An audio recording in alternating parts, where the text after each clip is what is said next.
Yo, Phantom Troops. It's your man Doug, here to break down Demon Slayer Season 3, Episode 9. Hold on to your seats because we're about to dive into an epic recap. Now, let's get straight into the action. Muchiro and Gyokko's conversation set the stage for an intense showdown.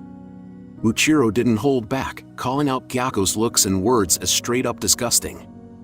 But when he took a dig at Gyokko's pot, things got real.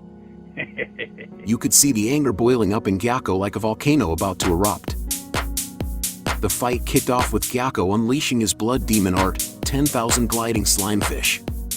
His aim was to make Muchiro the main course for these slimy creatures, turning him into nothing but bones. It was like a nightmare from the deep, with fish gliding through the air like torpedoes. But Muchiro, the Mist Hashira, showed us why he's a force to be reckoned with. He effortlessly dodged the onslaught of fish, moving like a shadow on a moonlit night. With his mist-breathing techniques, Muchiro countered the fish onslaught with the sixth form, lunar dispersing mist. It was like watching a master swordsman cutting through waves, slicing those slimy fish with elegance and grace. But here's the twist, folks. Despite Muchiro's incredible skill, those fish managed to spread their poisonous venom. It seemed like Gyokko had the upper hand, with Muchiro on the verge of being knocked out. But that's when Muchiro showed us his resilience. He unleashed the mist-breathing, third form scattering mist splash, blowing away all that poison like a gust of wind. Gyokko was left surprised and bewildered. Muchiro wasn't going down without a fight, and he proved it with every breath he took. As the battle raged on, Gyokko revealed a whole new form, thinking it would give him an edge. But Muchiro, cool as ever, didn't even flinch. It was like he had seen it all before, and he wasn't impressed by Gyokko's fancy transformation. With a swift move, Muchiro found himself sitting on a tree, leaving Gyokko in disbelief. It was a moment that showcased Muchiro's mastery over his own speed and movements. He could go as slow as a sloth or as fast as a lightning bolt, surpassing even Gyokko's godlike powers. Gyokko, in his arrogance, started boasting about being the chosen one and belittling humans. He was about to call Muchiro a maggot, but before he could even finish his sentence, Muchiro sliced his head to bits. So, Kozo, our witness to the battle, approaches Muchiro and starts showering him with gratitude for saving their lives. Kozo is like, dude, you're a total lifesaver.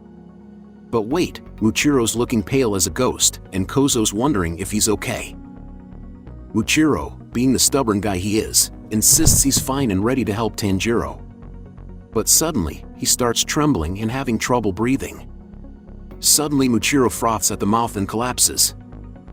And he calls out to Ataru for help, but the guy's too busy polishing his swords. He needs some Out of milk. nowhere, Kotetsu appears like a ninja in the night. He's all like, yo, Kozo, lay him on his side.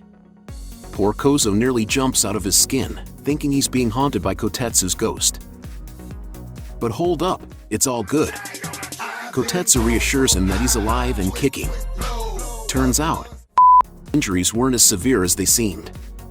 The blood on his stomach was actually from his arm wounds. Would you look at that? Classic mix-up, am I right? But here's the kicker, folks. Muchiro wakes up from all the commotion and sees the hilt that Tanjiro entrusted to him. And guess what? It belonged to none other than our fallen comrade, Kyojuro Rengoku. Cue the waterworks, because Muchiro's got tears welling up in his eyes. And to make things even more surreal, apparitions of his deceased family members appear, giving him props for his hard work. Talk about an emotional roller coaster. Meanwhile, in another part of the forest, Tanjiro is in a fierce battle with Zohakuden's wooden dragon heads. He's pulling out all the stops, using his clear blue sky technique. But this dragon ain't playing fair. It unleashes a sound attack that's so loud, it bursts Tanjiro's eardrums. Damn, that's gotta hurt.